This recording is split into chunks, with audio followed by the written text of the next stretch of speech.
وَاسْتَقْبِلُوا أَمْوَاجَ الْبَلَاءِ بِالدُّعَاءِ وَالتَّضَرُّعِ، جب مصیبتوں اور اذیتوں کے طوفان تمہاری طرف منہ کھولے ہوئے آئیں تو اس وقت اللہ سے آہوزاری کرو، اللہ کے حضور دعا کرو، التجا کرو اور اللہ سے مدد مانگو۔ وہ بلاؤں کے رخ کو موڑ دے گا، وہ مصیبتوں کے رخ کو پلٹ دے گا تمہاری جانب۔ لیکن جب تم یہ مزاج نہیں رکھو گے تو مصیبتوں پر مصیبتیں آتی رہیں گی۔ حضرت موسیٰ علیہ السلام کے پیٹ میں درد کا احساس ہوتا ہے تو کوہ طور پہ چلے گئے، کیسے جلیل القدر نبی تھے، اللہ سے ڈائریکٹ رابطے تھے، اور جا کے کہا مالک میرے پیٹ میں درد ہو رہا ہے۔ اللہ اکبر۔ گھر کے نجی معاملے بھی رب سے ڈسکس کرتے تھے، اور کوئی جو ہے وہ ایسی چیز ہوتی وہ بھی رب سے ہی عرض کرتے تھے۔ کہا میرے مالک میرے پیٹ میں درد کا احساس ہو رہا ہے، دوائی کی پوری لینی ہے تو وہ بھی جا کے کوہ طور سے رب سے ہی لیتے تھے۔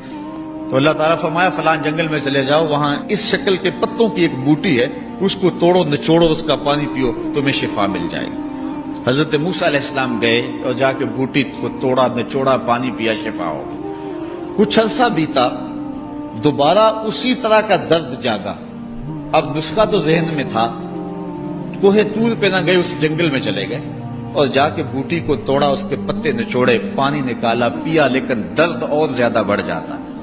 پھر دوبارہ آئے کوہ طور پہ، کہا مالک میں نے اسی درد پہ دوبارہ وہی بوٹی کا پانی پیا ہے لیکن درد بڑھ گیا ہے۔ کہا موسیٰ اب جو آئے ہو کوہ طور پہ پہلے ہی آ جاتے۔ تو عرض کی مالک بوٹی بھی وہی اور درد بھی وہی۔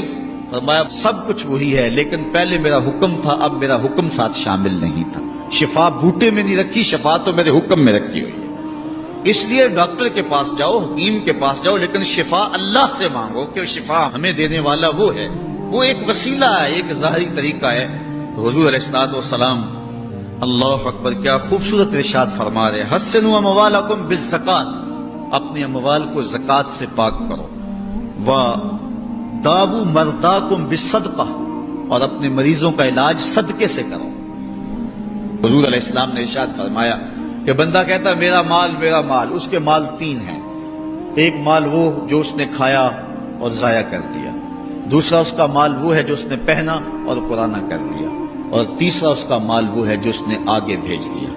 فرمایا باقی اس کے وارثوں کا ہے، اس کا نہیں ہے۔ اس لیے ہم راہ خدا میں خرچ کرنے کا مزاج بنائیں، اس سے مال گھٹتا نہیں ہے، اس سے مال بڑھتا ہے۔ بلکہ جب راہ خدا کے اندر ہم خرچ کرتے ہیں تو ہمارا جو دوسرا مال ہے وہ بھی پاک ہو جاتا ہے۔ اللہ کے محبوب کا ایک فرمان سنیے جس کو حضرت حسن بصری رضی اللہ تعالیٰ عنہ بیان کرتے ہیں، حسنوا اموالکم بالزکات وداووا مرضاکم بالصدقہ واستقبلوا امواج البلاء بالدعاء والتضرع۔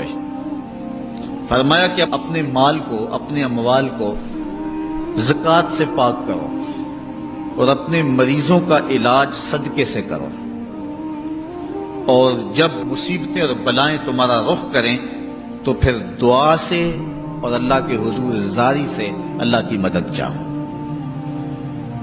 آج ہم صدقے کا مزاج بہت کم کر چکے ہیں۔ اسی زمانے میں ایسا ہوتا تھا کہ جب کوئی بیمار ہوتا تھا تو سب سے پہلا کام لوگ یہ کرتے تھے کہ صدقہ دیا کرتے تھے، ڈاکٹر کے پاس پھر جایا کرتے تھے، حکیم کے پاس پھر جایا کرتے تھے، سب سے پہلے اس کی جان کا صدقہ دیا کرتے تھے۔ صدقہ قضا کو بدل دیتا ہے، تقدیر کو بدل دیتا ہے۔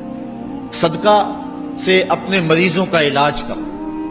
اصل ڈاکٹر کے پاس جانا، علاج کروانا سنت ہے، اس کی ممانعت نہیں ہے، لیکن یہ بات ہمیشہ ذہن میں رکھیے گا کہ ڈاکٹر کے پاس دوا ہے، شفا نہیں ہے، شفا اللہ کے دستے کرم میں ہے۔